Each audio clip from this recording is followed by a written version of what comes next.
Quel était le parcours avant de se dire ok, on va investir dans l'immobilier? Il fallait constat d'huissier, il fallait tout ça. Oui, hein. oui. On a décidé de le mettre en SARL de famille. On a donné nos parts aux enfants, on a gardé l'usufruit. Fais pas des schémas trop compliqués lorsqu'on n'en a pas besoin. Les taux aujourd'hui, c'est les taux qu'il y a 10 ans. Si on se lance, ce n'est pas pour en faire qu'un seul. Quand il est dans l'appartement, il ne pense pas être dans un appartement au tampon. Est-ce que ça existe vraiment? Tu l'as eu combien du coup? Je l'ai eu à... Bienvenue sur Home Run, le podcast qui te plonge au cœur de l'investissement immobilier. Nous sommes Moïse, Charlie. de passionné d'investissement et d'immobilier. Que tu sois passionné ou simplement curieux, On est là pour te montrer que l'investissement immobilier est à la portée de tous. ici, pas de promesses mirobolantes, de fortune rapide, On t'embarque dans les coulisses avec des pros des investisseurs chevronnés ou novices, pour démystifier et rendre accessible ce domaine souvent intimidant. des vraies histoires, des vrais parcours, des vraies leçons. Parce que l'immobilier, c'est avant tout une aventure humaine. Bon, on a commencé au mois de février officiellement, hein, mais Ouais. c'est vrai que mars-avril, c'était Ouais. c'était problématique et ça emmène quand même se dire est-ce que ça va marcher, est-ce que ça va pas Ouais, il y a marcher. une petite inquiétude là de Il y ce a, que ça il y a décolle et d'inquiétude, tout. bon, parce que il faut continuer à payer. Hein. Ouais. Donc. Ouais, ça sort. Et du coup, là, sur les mois de démarrage, tu es sur quel remplissage à peu près là, tous les mois? Sur le mois de démarrage, on doit être là au mois de juin, mai, on doit être à peu près, mai, à peu près 50%. Ouais. Juin, on va être à peu près à 60 pour l'instant. Mhm. Et mois de juillet, pour l'instant, ce qui est prévu, puisque c'est une personne qui a réservé 3 semaines, on est à 70% déjà sur le Ouais. mois de juillet. Sur Donc, une résa, du coup. Sur une résa, du coup. sur une Ouais, résa, ok. puisque c'est une personne de métropole qui vient Mhm. du 10 juillet jusqu'au Mhm. 1er août. Ok. Et du coup, c'est quoi un petit peu les typologies déjà, est-ce que tu peux nous juste récapituler, c'est quoi un petit peu ton projet? Bah, mon projet déjà, c'est on a hésité au début entre faire un projet immobilier. Mhm. On a eu 3 hésitations, à vraiment dire. Ouais. C'est-à-dire que est-ce que j'investis dans un appartement que je donne à mon fils, Ok. Johan, que tu connais. Est-ce qu'on investit et on fait de la colocation Mhm. étudiante, ou est-ce qu'on investit et on fait de la location saisonnière? Voilà, Ouais. C'était la problématique au début des choix. Bon, après en avoir discuté avec Johan, on a décidé de faire de la location. Après, il fallait trouver, est-ce qu'on faisait de la location saisonnière, on faisait de la colocation étudiante. Voilà. Bon, après, tu nous as présenté aussi le projet du tampon. Donc, voilà. Et de là, on est parti sur la location saisonnière, parce que pour faire une colocation, il faut au moins 3 chambres. Ouais, c'est Voilà. au moins un T4 ou un T5. Il te faut une 3 chambres. Donc là, comme c'est 2 chambres, on est parti sur de la location saisonnière. Et puis, on s'est lancé dans le projet en croisant les doigts. Ouais. Parce que bon, derrière, il y a quand même de l'engagement. Hein. Je veux dire Ouais, que clairement, c'est un projet long. engagement C'est- financier, engagement des cautions, parce que bon, la banque, il te finance, mais il faut que derrière que tu apportes des garanties, que ce soit les cautions personnelles. Et que tu apportes un peu de trésorerie aussi. C'était aussi une des conditions de la banque. Voilà. Mais nous, disons, ce problème-là, comme j'avais vendu un bien et j'avais de la trésorerie dispo, Ouais. c'était une garantie de plus pour la Oui, banque. ok. Une garantie de Ouais. plus pour la banque. Bah, justement, là, sur ce côté-là, tu vois, là actuellement, vous avez un T3, T3. un appartement T3, un Ouais. grand appartement T3 en plein centre-ville du Tampon. Mhm. Et comment, enfin, je vais formuler la question différemment, c'est plutôt quel était le parcours avant de se dire, ok, on va investir dans l'immobilier, tu vois, avant la structure même, tu vois, de la SRL, etc. C'est quoi un petit peu toi, ton parcours et Le parcours, c'était de dire, comme je te disais tout à l'heure, on avait un bien à la Plaine des Cafes Ouais, qui était en location longue durée. ouais. C'était un bien de famille ou c'était un C'était investissement aussi de Non, base, c'était un ça? bien de famille. Ok. C'était un bien que j'avais reçu de mes grands-parents. Donc, c'était une petite maison qui se trouvait à la Plaine des Cafes. Et donc, ça faisait 20 ans qu'elle était en location longue durée. Hein. J'ai eu un locataire qui est resté 10 ans. Ensuite, il y en a un autre qui est resté 3 ans. Et puis, j'en ai une dernière là qui est restée 3 ans aussi. Mais disons, la dernière, ça s'est pas bien passé. Ouais, pourquoi? Puisque la personne est partie. Donc, elle est partie sans me payer mon dernier mois de loyer. Ok. Elle est partie sans me rendre les clés de la maison.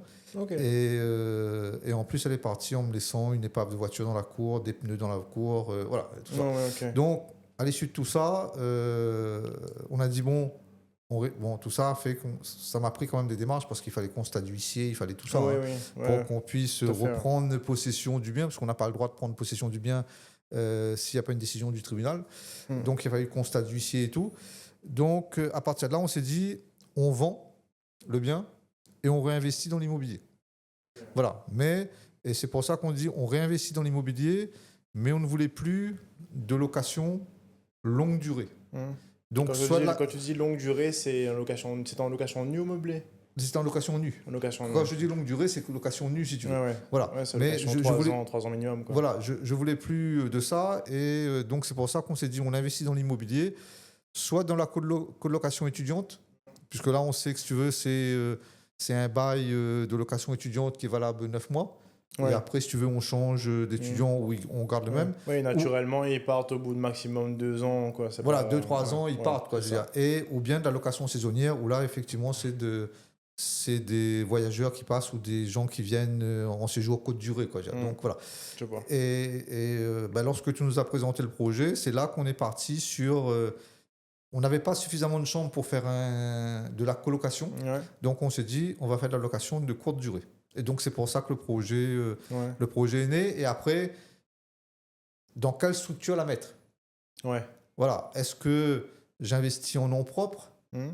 Est-ce que j'investis en faisant une SCI? Ou est-ce que j'investis dans une autre structure? Et nous, bon, voilà, on a décidé de le mettre en SARL de famille. Ouais. Voilà. Donc, puisque pour la location courte durée, la SCI peut le faire, mais à ce moment-là, c'est la SCI à l'IS. Mais on ne peut pas être une SCI à l'IR si on fait de la location de courte durée. Ouais.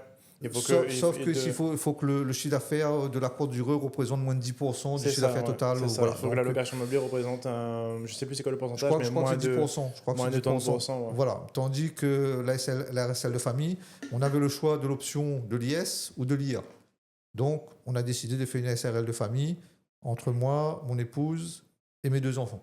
Voilà, puisque la SRL de famille, effectivement, ça reste un cadre très particulier. C'est une SARL comme une société commerciale, sauf qu'il faut que ça reste, pour que ça garde le cadre familial et qu'on puisse bénéficier de l'impôt sur le revenu, il faut que ça reste dans un cadre purement familial. Donc, c'est pour ça qu'on a mis...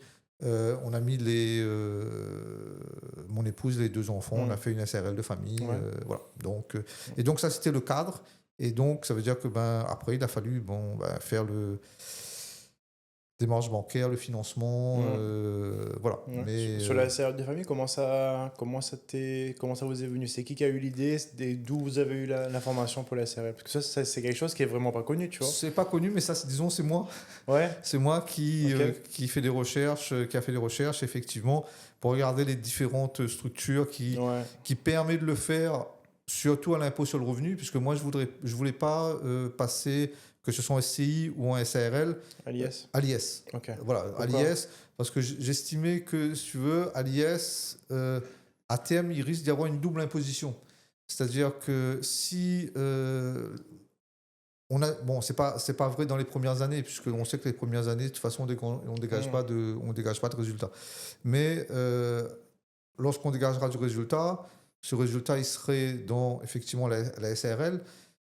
Donc, si on veut la distribuer entre les associés, donc il faudra payer la flat tax dessus, qui est de 30%, je crois. Ouais.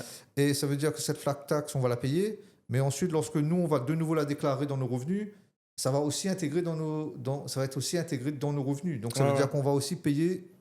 Pour moi, il y aurait une double imposition. C'est ça. À titre personnel, plus au titre de la société. Ouais. Donc, c'est pour ça qu'on est parti sur une SARL de famille à l'IR. Et ce qui fait que quand il y aura du résultat, en fonction du nombre de parts de chacun reçoit son montant. Ouais. Et chacun déclare sur ses revenus. Oui, c'est ça. Donc, en fait, c'est ça. C'est qu'actuellement, en fait, vous, l'objectif de base, c'était on a un projet IMO, on réutilise l'argent que ça génère, en fait. En tout cas, pour chacun bénéficie de l'argent et utilise comme il le souhaite. Voilà, chacun bénéficie de l'argent qui est éventuellement dégagé dans quelques années. Ouais. Et chacun met ça dans ses revenus et l'utilise Comme bonus, en hein. complément de revenus. Ça veut dire que si demain matin, il y en a un de mes enfants ou deux des enfants qui veulent faire un projet, acheter leur résidence principale par exemple, ils pourront dire, bon, ben, en revenu de location saisonnière, ils perçoivent 2 000, 3 000, 5 000, 10 000 euros en plus par an qui va venir augmenter leur revenu, leur capacité aussi d'emprunt, puisque ce sont des revenus qui rentrent tous les mois, quoi, je veux dire. Ouais. Donc Voilà. c'est ça en fait, là-dessus, là, c'est super intéressant ce que tu dises parce que tu as trouvé ta structure en fonction de l'objectif, tu vois. Il y a beaucoup de gens en fait qui se disent quelle structure, mais sans savoir c'est quoi l'objectif derrière, tu vois.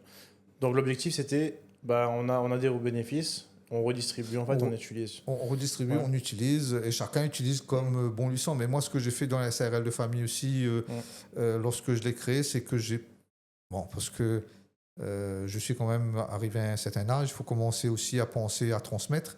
Et ce que j'ai fait, moi, c'est que mes parts et les parts de mon épouse, on a démembré tout de suite.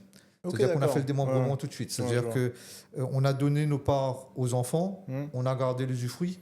Voilà, ce qui fait que, quoi qu'il arrive un jour, sur ces parts-là, il n'y a pas de droit de succession à payer puisque le démembrement a été fait. C'est déjà fait. Démembrement a été fait dès la constitution de la société. Ouais. Donc voilà, donc tout ça, je suis passé par notaire qui a rédigé les statuts, on a fait le démembrement, voilà. Donc tout ça, t'as prévu déjà en fait. Tout ça est déjà anticipé, déjà prêt, comme ça.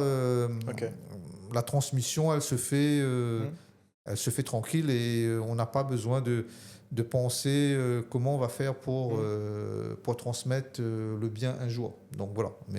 Et d'ailleurs, ce que me disait le notaire, c'est qu'on n'y a pas encore, on n'est pas encore arrivé là, mais notre maison principale aujourd'hui, notre résidence principale à moi et mon épouse, d'ici 1, 2, 3 ans, on va la rentrer dans la SARL de famille. À la SARL, Je la mets dans la SARL de famille, comme ça, la transmission aussi, on voit pour faire la transmission aux enfants, comme ça, on est tranquille à ce niveau-là. C'est important à anticiper ça, parce qu'il y a pas mal de... Tu as 2 points particuliers, tu vois, sur lesquels il faut... en tout cas, sur lesquels les gens reviennent souvent, tu vois, avec les gens avec qui j'échange, c'est... T'en as certains qui veulent monter une holding pour monter une SCI pour acheter un studio, tu vois. Non, mais déjà, prends un nom propre. Tu vois, fais pas des schémas trop compliqués lorsque tu n'en as pas besoin, tu vois. Donc souvent, c'est souvent le cas, tu vois. Il y a pas mal de gens qui, par méconnaissance, qui disent « Ouais, je vais investir en société tout de suite, etc. » alors qu'il n'y a pas forcément d'intérêt d'ailleurs, tu vois. Et le deuxième point, c'est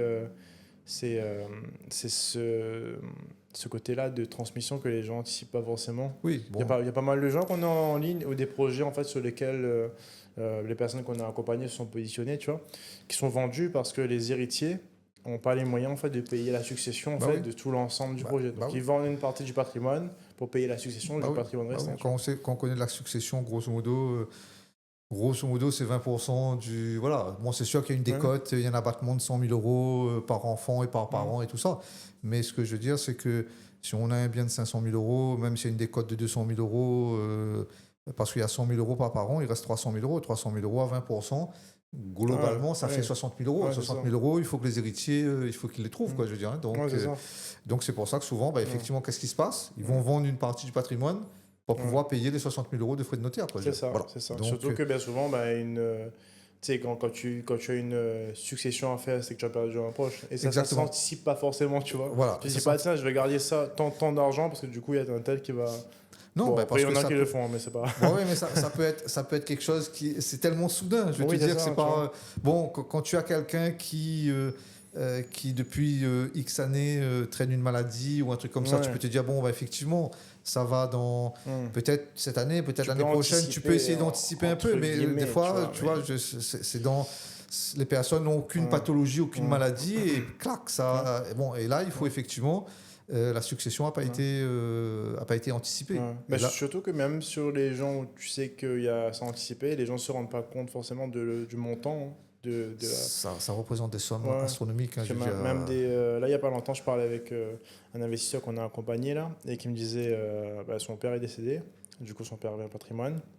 Et il m'a dit, là j'ai 55 à sortir, 55 000 euros à sortir. Quoi. Bah oui.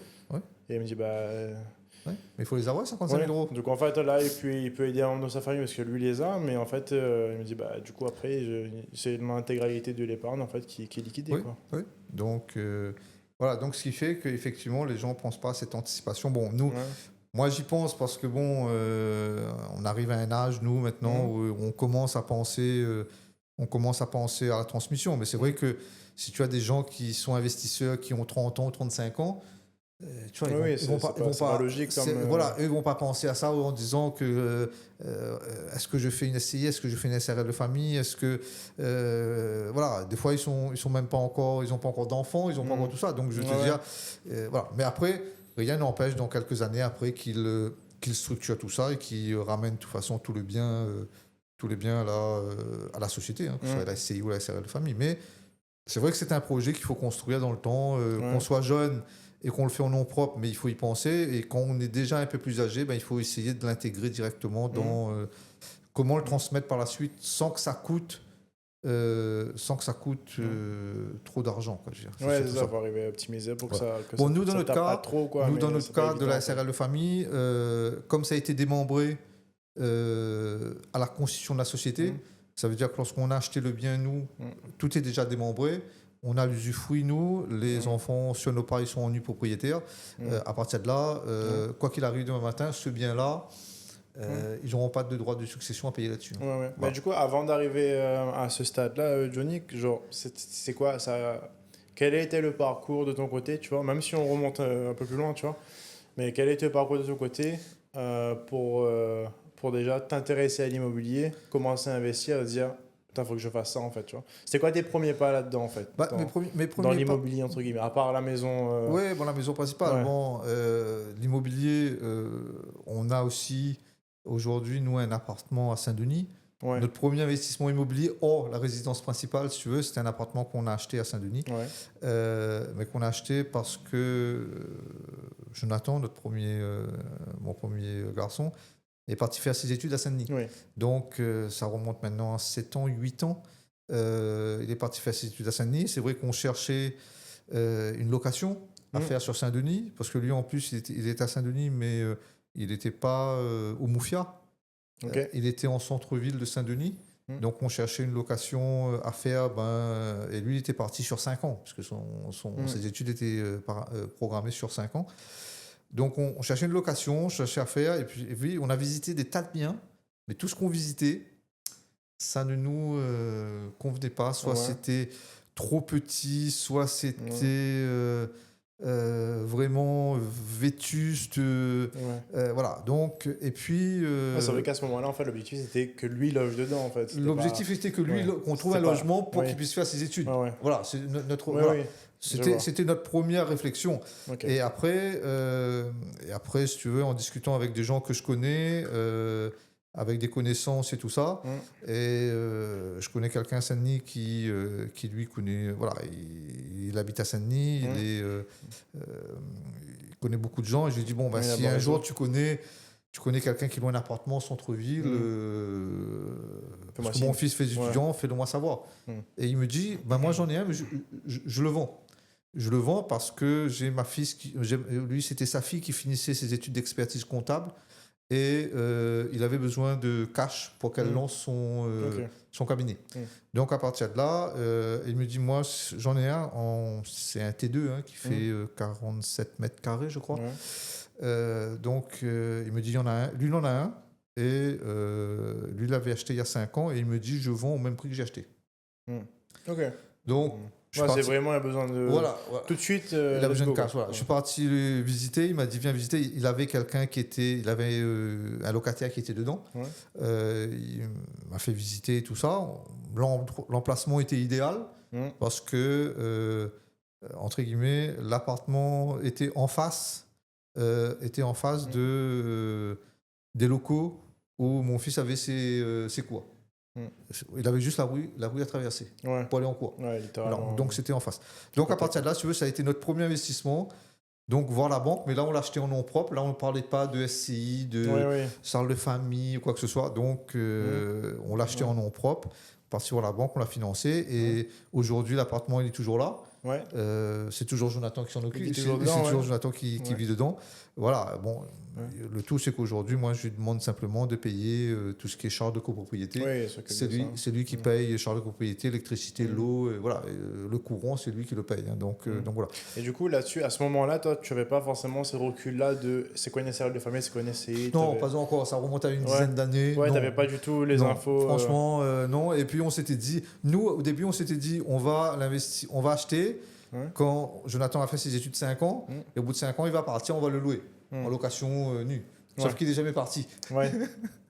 Ouais, mais même ça, tu n'avais pas de formation dans l'IMO, rien. Tu t'es juste dit, Non. ok, il y a un appartement, on l'achète. Voilà, on l'achète, l'emplacement. Il vit dedans, et après on verra. Voilà, l'emplacement est idéal parce que c'est vraiment, entre guillemets, c'est dans le carré d'or, le carré cathédrale à Saint-Denis, si tu veux. Ouais, Voilà, ok. donc je m'étais dit, de toute façon, on va, dès qu'il partira, on va le louer. Par exemple, pour cet appartement-là, tu vois, que vous avez acheté en nom propre, à quel moment vous allez l'intégrer dans la SRL?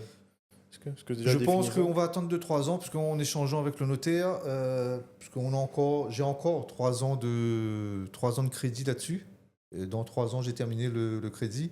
Voilà, Ah, vous êtes parti sur un crédit à 15 ans, du coup, c'est ça? non, 12 ans, je crois. Ah oui, ok, 12 d'accord. ans, 12 Ouais. ans. On a fait 12 ans. Ouais.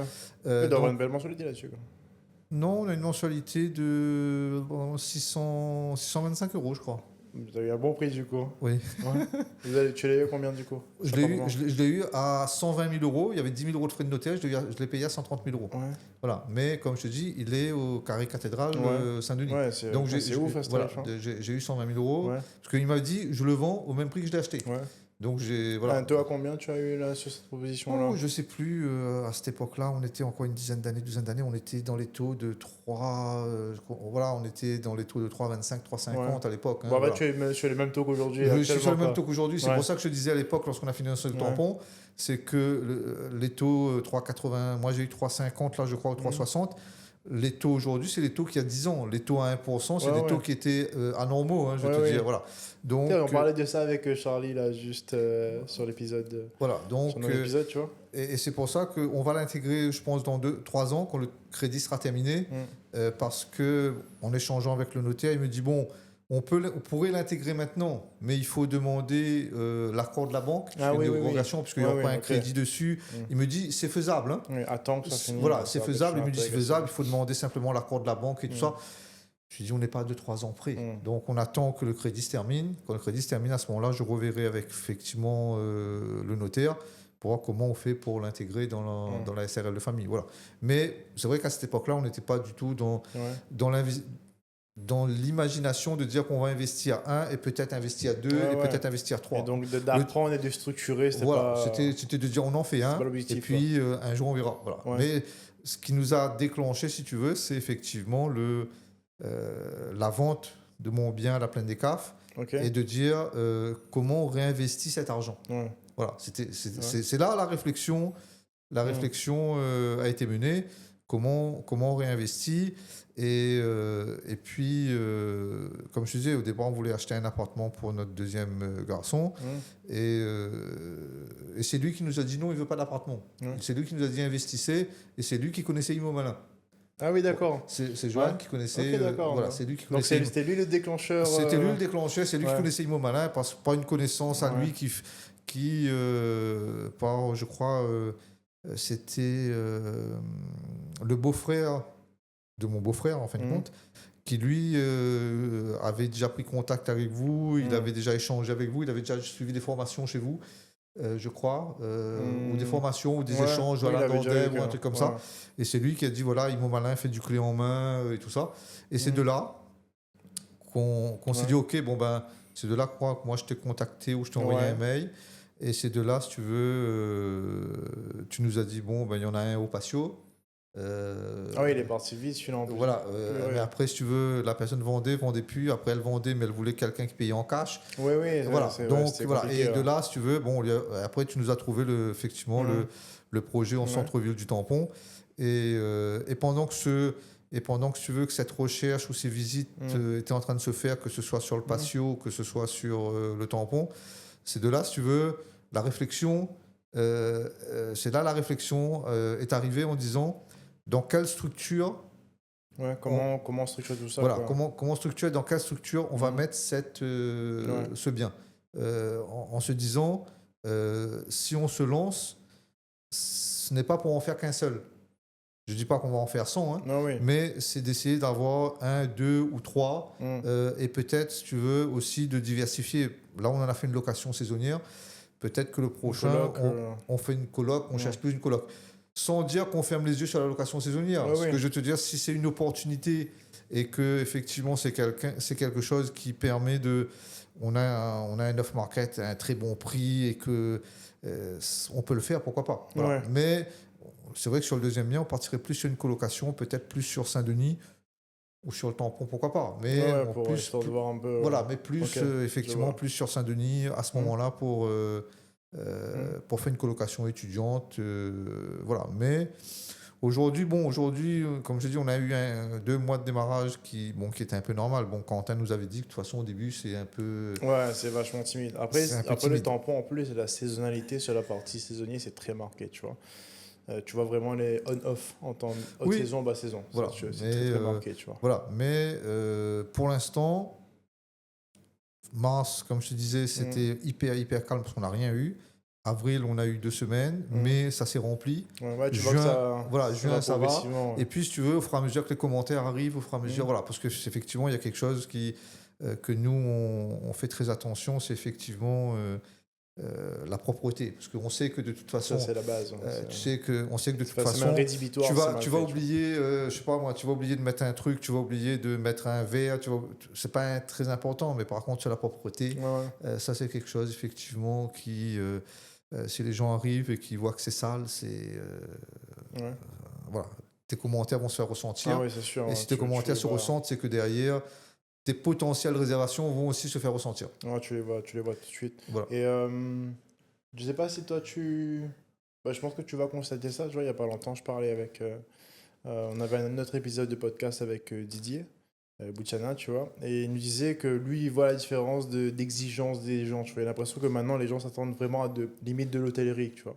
Ils veulent vraiment quelque chose de propre, nickel, Oui, genre les draps bien pliés, tout. Bon, disons, Est-ce que toi, tu ressens ça sur ta on location? n'est pas encore rendu au stade des draps bien pliés. Ouais. Bon, les draps bien pliés, tout ça, oui, mais on n'est pas encore rendu au stade. Mais par contre, moi, parce que si tu veux, moi sur la location, je t'avais dit, hein, moi, j'ai fait en sorte que j'ai mis en place, si tu veux, toutes les arrivées en autonome, les sorties en autonome et tout ça. Oui, Mais je fais pas mal aussi, d'autonomie. voilà, je fais aussi du présentiel.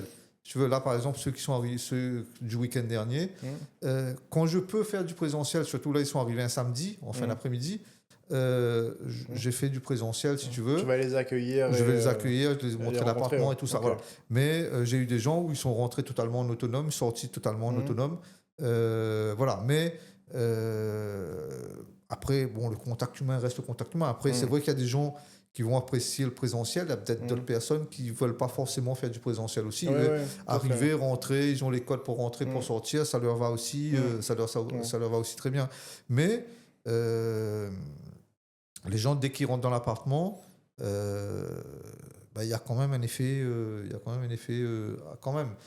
voilà. Et moi j'en ai un même, je crois que c'est celui du week-end dernier, qui me disait, quand il est dans l'appartement, il ne pense pas être dans un appartement au tampon.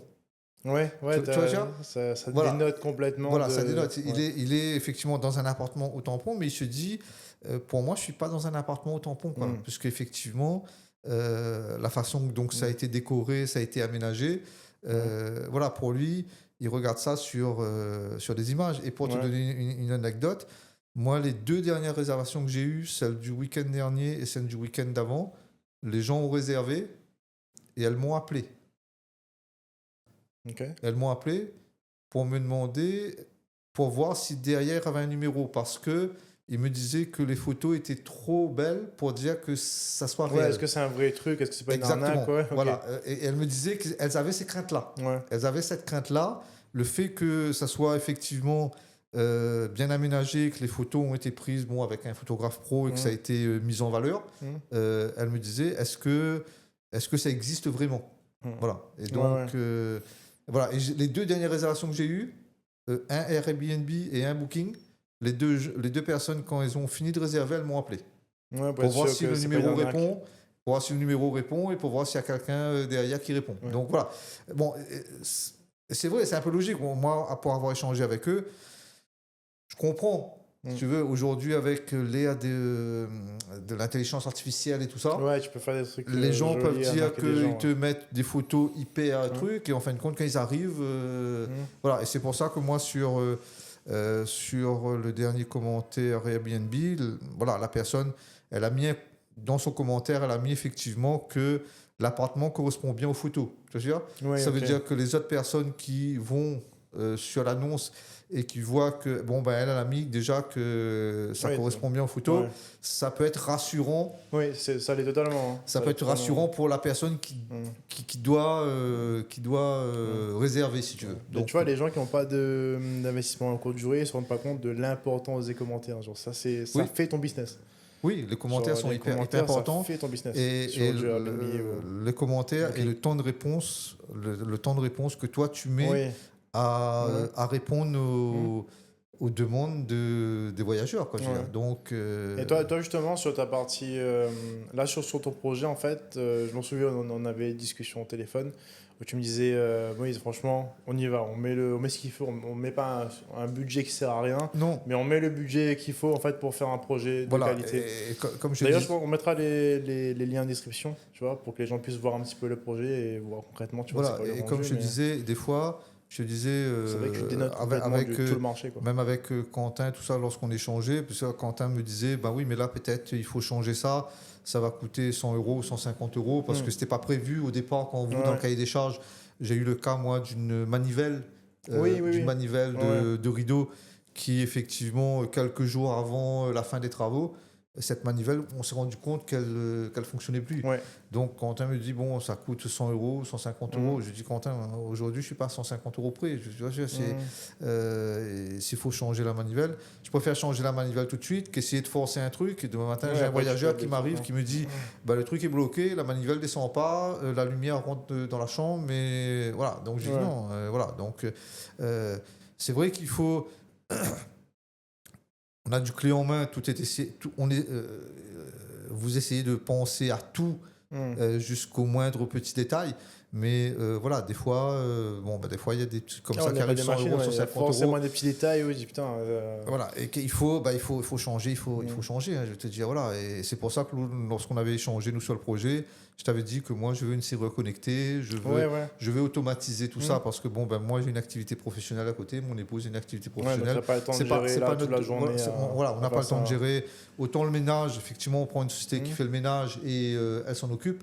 Mais après les entrées-sorties, quand on peut le faire, déjà les sorties, on ne fait jamais. Ce qu'on fait généralement, si on peut le faire, on fait des entrées. Oui, l'accueil des voyageurs. Voilà, si on peut le faire. Sur la partie automatisation, qu'est-ce que tu as mis en place justement pour pouvoir gérer au mieux ton projet à distance?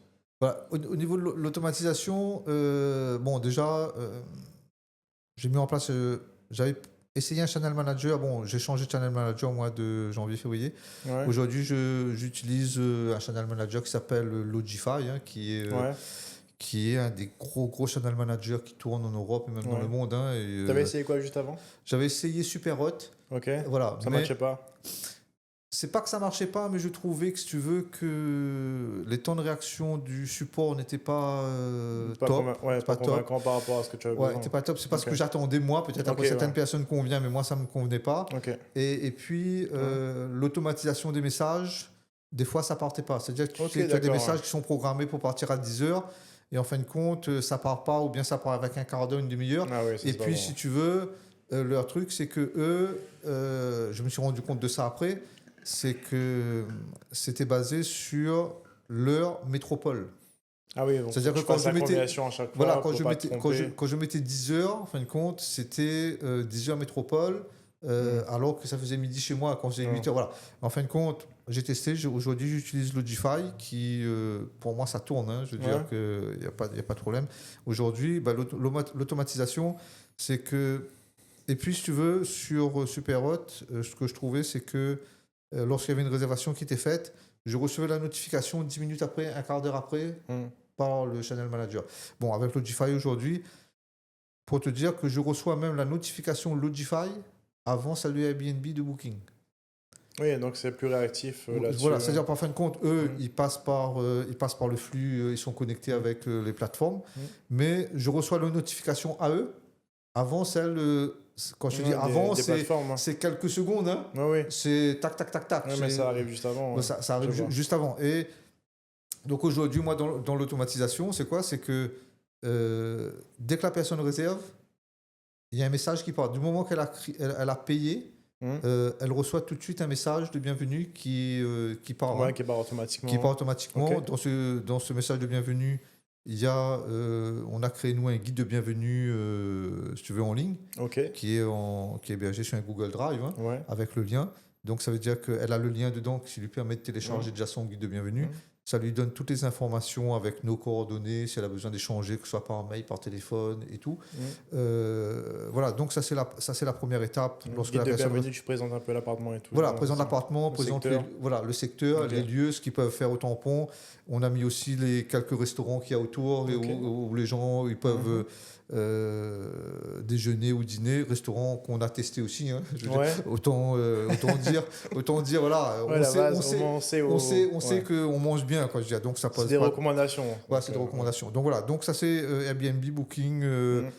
Quelle que soit la plateforme, si tu veux, ça part. Et même site internet, c'est pareil, ça part aussi automatiquement dès que la personne paye. Après, il y a différents messages qui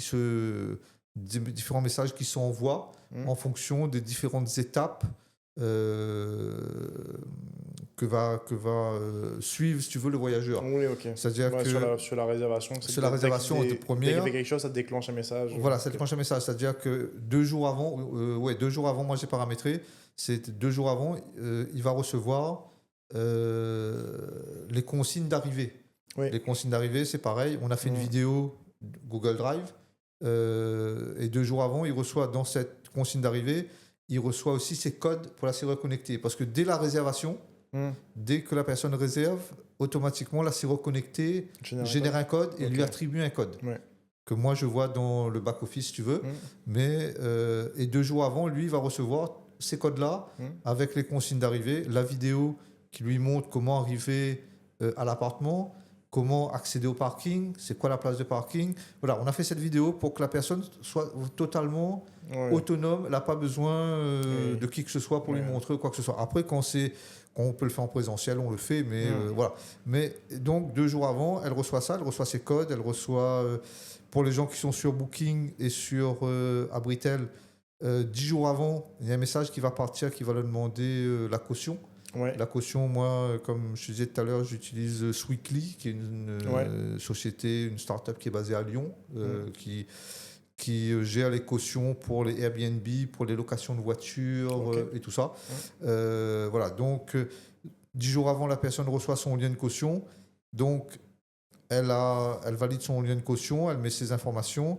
Et comme je te disais, il n'y a pas d'empreinte bancaire. C'est-à-dire que le montant, quand elle va valider, ça va être écrit montant prélevé 0 €. Oui, oui. Voilà, montant prélevé 0 €. C'est juste pour dire qu'elle a mis ses informations de carte. Et moi, je reçois un mail ensuite pour dire... je reçois une notification de Logify qui me dit que la caution a été validée. Et à partir de là, 2 jours avant, elle reçoit, les consignes d'arrivée Booking Airbnb. Ouais. Voilà. Donc en fait, ça te prend l'empreinte bancaire, mais pas de préautorisation en fait, sur le montant. En fait. Voilà. Je ne sais même pas si c'est une empreinte, c'est-à-dire qu'eux, en fin de compte, il y a un montant qu'on a défini qui est de 500 € qui est bloqué, qui n'est pas bloqué, qui est dans l'encours, si tu veux, pas dans l'encours de carte, mais c'est dans mon encours, moi, dans mon back-office chez Sweekly. Et c'est 500 €.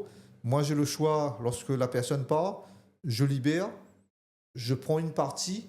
Si jamais il y a quelque chose qui est là, ou je prends la totalité. Voilà. Et donc... c'est ça. En fait, en gros, là-dessus, ils prennent une empreinte, mais il n'y a pas de préautorisation d'un montant bloqué. Il n'y a pas de préautorisation d'un montant bloqué pour que la personne... Ça enlève un frein déjà. Ça enlève un frein parce que la personne dit, je viens, je paye déjà le séjour, je vais mettre encore 500 € d'empreinte bancaire. C'est-à-dire que ces 500 € vont être dans mon encours de carte.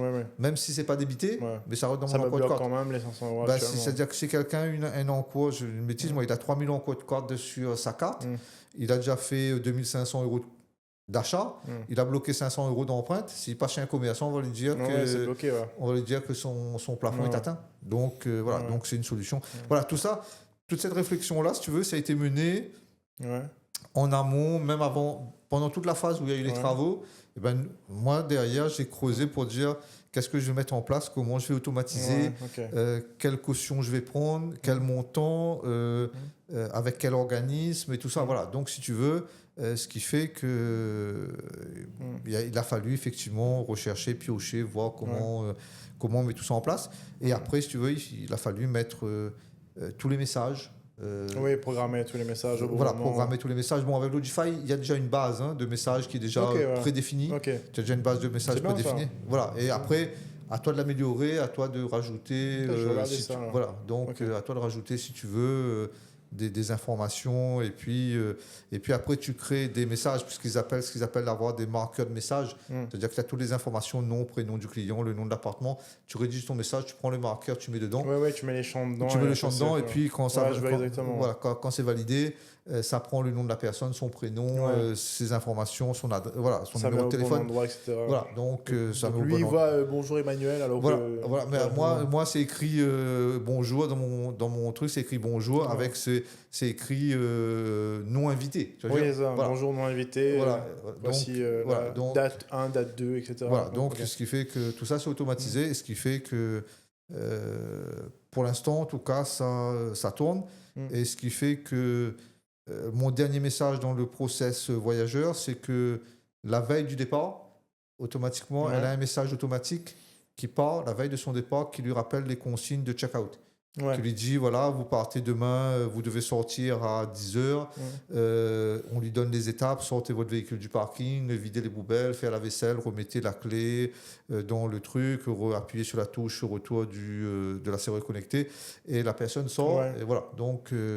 La serrure, tu as quoi comme serrure actuellement là, moi, j'utilise Nuki, Nuki la serrure connectée Nuki, qui fonctionne très bien. Voilà, moi, j'ai Nuki en serrure connectée à l'intérieur et j'ai ce qu'ils appellent le keypad, qui est sur la porte à l'extérieur, où effectivement la personne arrive. Tu tapes le code et ça ouvre à l'intérieur. Voilà, ça ouvre à l'intérieur. Et puis pour verrouiller quand elle est à l'extérieur, elle a un bouton sur le keypad, elle appuie dessus, et ça verrouille la porte.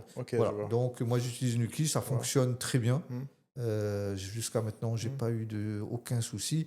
Et ce que j'ai fait aussi, c'est que par mesure de sécurité, j'ai changé la serrure, le canon qu'il y avait dans la porte, si tu veux. J'ai mis une serrure débrayable. Bon, ça coûte 80 € chez le Roi Merlin, donc chez le Roi Merlin ou chez Bricolage.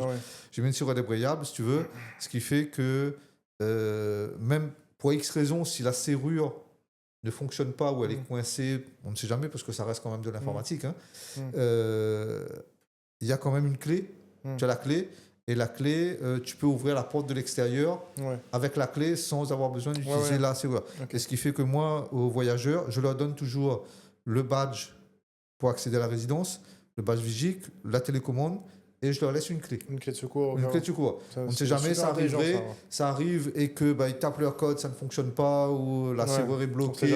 On ne sait jamais, ils peuvent ouvrir et ils peuvent rentrer dans l'appartement. Voilà, donc j'ai mis une serrure débrayable, puisque le truc, c'est que comment fonctionne la serrure connectée, c'est qu'en fin de compte, à l'intérieur de la porte, tu as une clé. Tu laisses la clé dessus. Tu as une clé qui est à l'intérieur du boîtier de Nuki. Et en fin de compte, c'est son moteur qui va venir tourner la clé et ouvrir ou fermer. Mais ce qui fait qu'à l'extérieur, si tu as une clé normale, tu ne pourras pas ouvrir parce qu'il va te dire que la clé déjà à l'intérieur, c'est déjà verrouillé. Tout à fait. Donc ça veut dire que... donc il faut un débrayable au cas où. Un débrayable, ça veut dire que ça tourne des deux côtés. Voilà. Donc, et de là, donc j'ai mis ça en place. Pour l'instant, j'ai jamais eu besoin de changer la clé. Mais ça c'est... Voilà, j'essaie de penser à tout ce qui pourrait freiner les voyageurs ou bien essayer d'améliorer au maximum leur séjour. Essayer d'améliorer au maximum leur séjour et trouver des solutions en disant oui, mais si la serrure ne marche pas, comment on fait? Il ne faut pas qu'il reste dehors. Il faut qu'il reste dehors. Il ne faut pas qu'il m'appelle à 22h, 23h en me disant on est devant la porte, mais ça ne fonctionne pas. Ça marche pas. Voilà. Donc, j'essaie d'anticiper un petit peu toutes ces questions et toutes ces problématiques que les voyageurs pourrait éventuellement avoir. Quoi, Ouais, je veux dire. rencontrer. Donc, Sur la partie, je crois que tu as également mis la domotique en place. voilà, donc la partie domotique. C'est quoi là, à part la serrure, sur À la part partie la- domotique, bah, tu as mis quoi en place et à quoi ça part la à serrure, quoi ça te sert? je devais mettre, si tu veux, le boîtier pour les clims. Ça me Ouais. permet de commander les clims à distance. Mais aujourd'hui, les clims que vous installez sont déjà pilotables à distance. Ok, d'accord. Ouais. C'est-à-dire que moi, si tu veux. Bon, je savais pas, mais Si, si, c'est une les bonne clim- nouvelle. ouais, les clims sont Ouais, déjà. ok, d'accord. Les clims sont déjà pilotables, ce qui fait Ouais. que moi, aujourd'hui, j'ai mis aussi dans, comment ça s'appelle, un capteur d'humidité et un détecteur de bruit dans l'appartement. Ok. Voilà, donc si tu veux, avec ce capteur de température et d'humidité, Mm. je peux voir à tout moment l'humidité qu'il fait dans l'appartement. Ouais. Bon, quand les voyageurs sont là, je m'en occupe pas. Ouais. Voilà, mais par contre, Ouais, c'est surtout quand ils sont pas là pour vérifier qu'il n'y a pas une. voilà, mais qu'ils sont pas là, si Ouais. je vois, bon là, on rentre en hiver, ça va être un peu moins, Ouais. mais en été, si tu veux, des fois, dans l'appartement, je regardais, ça fait 23, 24, 25, Ouais. 26 degrés. Bon, il fait chaud, donc à ce moment-là, qu'est-ce que je fais? C'est que à partir de mon téléphone, je déclenche la clim, je me fais tourner la clim pendant 1 heure, hop, j'éteins la clim, j'ai pas besoin de passer à l'appartement pour allumer ou éteindre Oui, la clim. ça sèche, ça. Et du coup, là, tu utilises ça. Mais ce qui est bien, c'est que faire ça, ça permet de savoir aussi si. Enfin, j'ai un truc à la con, est-ce qu'ils ont oublié un robinet d'eau ouvert, tu vois? Est-ce qu'il y a un feu dans. Parce que si tu vois que la température à 60 degrés, c'est qu'il y a un problème, tu Ah vois. oui, non, mais tout à fait. Voilà, mais si tu veux, j'ai mis un capteur de température et un capteur de bruit. Moi, capteur de bruit, c'était surtout pour. Jusqu'à maintenant, j'ai jamais eu besoin. Hein. C'est-à-dire que c'est pour. Tu dis aux gens qu'il ne faut pas faire du bruit, que voilà, Ouais. voilà. Mais tu sais jamais ce qu'ils vont faire. Ah, pour être Donc, sûr qu'il n'y a pas 120 décibels le soir. exactement. Ok. Tu vois, je veux dire, c'est surtout pour voir ça. Ouais. Et si jamais on voit que le bruit est effectivement trop important, tu peux déclencher un message automatique en disant que voilà, il y a trop de bruit dans Ouais. l'appartement. Et du coup, tu arrives à connecter ça pour faire une automatisation en fonction? Ouais, tu Ah, peux. génial. Voilà. Donc, si tu veux, tu peux connecter ça. C'est bien ça pour les villas où. Tu sais, je vais reprendre cette info. C'est pour les villas où tu autorises les fêtes, tu vois. Parce qu'il y en a où tu fais les fêtes, il y en a qui abusent, tu vois. Ouais. Donc ça peut être pas mal ça. Mais voilà, Apprendre donc des ce trucs. qui Je sais fait pas que si ça te permet de contrôler la distance et de savoir s'il y a un souci ou pas sans être intrusif en fait pour les. sans être intrusif, voilà, Ouais. c'est-à-dire que si tu veux, tu vas pas, tu déclenches un message, tu dis voilà, effectivement, bon, Ouais. c'est pas si les décibels sont montés une fois, c'est descendu, bon, Ouais, ce que ouais. tu veux dire, voilà. Mais si Ouais, tu si vois toute que la c'est, soirée on est à 120, c'est pas bon. voilà, si tu vois qu'effectivement, de toute façon, tu mets un seuil, un seuil de disant que au-delà de 90, par exemple, que tu Ouais. reçois une notification. Donc, il va te notifier que le bruit est à 90 décibels pendant 2, 3, 4 minutes. Donc, ça te permet, toi, de réagir derrière. Ouais. Par rapport au voisinage aussi, je vais te dire, c'est voilà, excellent, ça. c'est par rapport au voisinage. Mais jusqu'à maintenant, tous les voyageurs qu'on a reçus, ils ont été à ce niveau-là très corrects, même au niveau du check-out et même au niveau du nettoyage de l'appartement. Voilà, c'est sûr qu'on a de Sans qu'ils nouveau, prennent soin. voilà, on a de nouveau à faire passer le ménage derrière. Mais ce que je veux te dire, c'est qu'ils ont fait la vaisselle, ils ont vidé les poubelles. Ils t'ont rendu l'appartement propre, quoi, je veux dire. Ouais. Donc, on n'a jamais eu aucun souci. Je dis pas, je touche du bois, je dis pas qu'on. Voilà. Ouais, mais Voilà. pour Mais l'instant, pour ça se passe l'instant, bien actuellement. Y a pas de ça se souci passe par très rapport à bien. ça. Et puis, bon, et puis je pense que les gens, quand ils rentrent dans l'appartement, si tu veux, ils voient aussi La qualité de. la qualité. Ouais. Donc, je pense qu'ils veulent partir aussi en respectant cette qualité, quoi, je veux dire. Ouais. Donc, Tu sais, c'est contre-intuitif ça dans le sens où il y a beaucoup de gens qui sont pas dans le domaine mais qui pensent que je vais pas mettre ça de telle qualité, les gens vont abîmer, tu vois. Tandis que du coup ils mettent un truc soit de bas de qualité, soit déjà utilisé, etc. Tu vois. Mais au contraire, si tu vois un truc de qualité, les gens se disent oula, si je fais une tâche là-dedans, ça va se voir tout de suite. oui, voilà. Donc je vais prendre Voilà. soin, il y a de la qualité. Voilà. En fait, la moindre boulette que je vais faire, ça va se voir. Voilà. Tu vois. Quand Et tu dis donc- qu'un canapé abîmé, qu'il y a une tâche en plus sur moi, il est abîmé. Quoi. Voilà, Donc, mais d'autant plus quand la personne tu prends une caution de 500 euros. Voilà, Ouais. donc la personne dit bon, Ouais. d'autant plus que j'ai une caution de 500 euros. Quoi. c'est ça. Voilà. Mais tu sais que ça les gens ne se rendent pas compte, même sur les voitures. Hein. C'est juste de l'engagement pour les gens. Parce Oui. que, je te dis C'est ça, demain. c'est de responsabiliser les gens. C'est Hein. ça. Demain, en fait, ils te défoncent ta cuisine. Ta cuisine, elle coûte pas 500 euros, tu vois. Non, mais tout à fait. Tu vois. Mais si tu veux, Mais du coup, c'est vrai que ça les responsabilise eux ça la et ça les responsabilise. engage. tu Et vois. si tu veux, et par exemple, moi, sur mon contrat d'assurance que j'ai mis Ouais. au niveau de l'appartement, j'ai une franchise de 500 euros. Déjà, c'est-à-dire que moi, Oui, donc. moi ce montant de 500 euros Ouais. couvre ma franchise. Effectivement, s'il me défonce ma cuisine et qu'il faut la changer, l'assurance va me dire ok, faites les constats, faites les formalités qu'il démarches, faut. ouais. Ils vont me rembourser, si là ça coûte 14 000 euros, ils vont me rembourser 13 500, Ouais. mais j'ai 500 euros de caution, si tu veux. Voilà. Ah ouais. Mais Mais c'est aussi une façon de responsabiliser les gens, Ouais, de leur c'est ça. dire que bon, vous avez quand même 500 € qui est là. Quoi, je veux dire. Bon, C'est voilà. ça. Mais après, tu vas pas prendre une caution, tu vas pas faire payer quelqu'un qui a cassé une assiette ou un verre. Tu vois, je veux Oui. dire, voilà. Après, Ça, tu sais, tu dis ça, il y en a qui le font. non, mais moi, je l'ai pas Il y fait. en a qui le font. Moi, tu j'ai eu vois. un Et voyageur. Je trouve ça Voilà. bon, Moi- chacun sa stratégie, je voilà. trouve ça limite. Mais... Moi, j'ai eu un voyageur. Elle m'a envoyé un message un soir pour me dire voilà, elle a cassé une assiette. Voilà, c'était quelqu'un de Booking, il avait une caution de 500 €. Je lui ai répondu que c'est pas bien grave. Tu vois, je lui ai dit bon, l'assiette est cassée, l'assiette est cassée. Je vais te dire, tu vas pas faire payer quelqu'un une assiette à 7, 8, 10 €, tu prends ça sur sa caution. Oui, Non, voilà. Donc, c'est ridicule. moi, 500 €, c'est vraiment pour quelque chose qui, effectivement, tu as un canapé, tu as une cuisine, ils t'ont cassé ta machine à café, même ça coûte pas 500 €, mais ça coûte 100 €, 150 €, tu prends dessus, tu vois ce que je veux dire, mais c'est pas pour un verre, ou bien c'est pas parce qu'il va manquer, tu as 12 couteaux, 12 fourchettes, tu contrôles, il t'en reste 9 ou il t'en reste 10. Bon. Voilà. Après, tu reprends un set et... Tu reprends 2-3 fourchettes, 2-3 cuillères, et puis tu remets en place. Voilà. Mais bon, mais je sais qu'il y a des gens, même pour une assiette, ils font payer. Oui, non, mais après, ça paraît sur les colocs et tout. Bon, ça, je trouve ça limite à toi de voir après comment tu veux gérer ton projet, tu vois. Moi, non. Moi, je trouve que c'est un peu abusé, là, tu vois, à ce moment-là. Voilà, déjà, si tu veux, c'est que, bon, je pense qu'il faut quand même... c'est vrai que tu es là pour louer, tu es là pour essayer de rentabiliser ton bien, mais tu n'es pas là non plus pour... sauter sur le moindre euro en disant là ça m'a coûté 1,50 €, donc je vais lui demander 1,50 €. Voilà, donc, investissez, mais soyez pas des rats, quoi. Oui, faut pas abuser. Voilà, mais effectivement, faut pas Après, abuser. il y a des éléments sur lesquels il faut être carré, mais faut avoir une marge de manœuvre. Effectivement, il t'abîme un ça canapé, va. tu dis bon ben là il y a des tâches, si on est obligé de changer le canapé, ben là tu dis oui, ben il faut tu vas pas relaisser le canapé. Pour quelqu'un d'autre, va te dire oui, votre canapé est dégueulasse. Donc voilà. Donc c'est ça. Mais il faut trouver le bon curseur. curseur. Voilà, il faut trouver le bon curseur bien placé pour voir comment tu fais ça. Mais bon, moi j'estime que voilà, si c'est 80, 100 €, voilà, même 50 €, ça, en fonction d'eux, tu peux dire bon, ben, je vous prends 50 €. Mais les assiettes, un verre, des couteaux, des fourchettes. Faut pas abuser. J'avais une petite question pour toi, Johnny, avant de terminer, et que j'aime poser à tout le monde, c'est si tu n'avais pas acheté de limo, tu vois, avec qu'est-ce que tu aurais acheté à la place, tu penses? Genre si l'immobilier c'était pas... Je pense que de toute façon... C'est pas l'objectif. De toute façon, je pense que quelque part, au fond de ma tête, l'objectif c'était de l'immobilier. Pour te raconter une anecdote, lorsque j'ai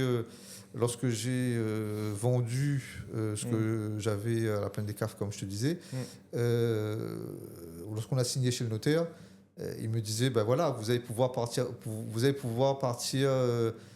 voyager. J'ai dit non. Ma famille a dit non, on va pas. C'est pas. Voilà, cet argent-là n'est pas destiné à voyager. Peut-être d'autres le feraient, hein, c'est-à-dire qu'ils ont récupéré, ils ont dit bon, on prend 10 000 €, 15 000 €, 20 000 €, on voyage, on se fait un tour du monde. Voilà. J'ai dit non, c'était pas le but. Moi, le but était vraiment de dire avec cet argent, qu'est-ce qu'on fait et qu'est-ce qu'on pourrait faire avec cet argent pour que demain matin, nos enfants puissent en profiter. Voilà, c'était ça la réflexion. C'était pas de dire je prends les sous, je mets dans ma poche. Dans tous les cas, l'argent, en fait, pour toi, c'était il faut qu'on mette quelque chose en place pour les enfants. Voilà, c'était ça mon objectif. C'était pas de dire je prends pas l'argent. Le nouveau extra sorti là. Voilà, je mets ça dans ma poche. Effectivement, je vais pas m'acheter une grosse voiture, ou bien je vais prendre ça, je vais aller en voyage et tout ça, mais tout ça, je veux dire, mes enfants, ils en profiteront pas, quoi, je veux dire. Donc voilà. Tandis que si j'investis dans l'immobilier, ben à ce moment-là, ils en profiteront. Et après, demain matin, ça sera à eux de prendre le relais pour continuer à faire prospérer, quoi, je veux dire. C'est le but. Hein. Donc voilà. Johnny, merci beaucoup. Merci à toi, Moïse. J'espère que ça s'est très bien passé. Voilà. Merci d'avoir écouté ce podcast. Si le contenu t'a plu et si tu veux en apprendre plus sur l'immobilier, abonne-toi. D'autres épisodes sont à venir et ils sont diffusés tous les 15 jours sur la chaîne.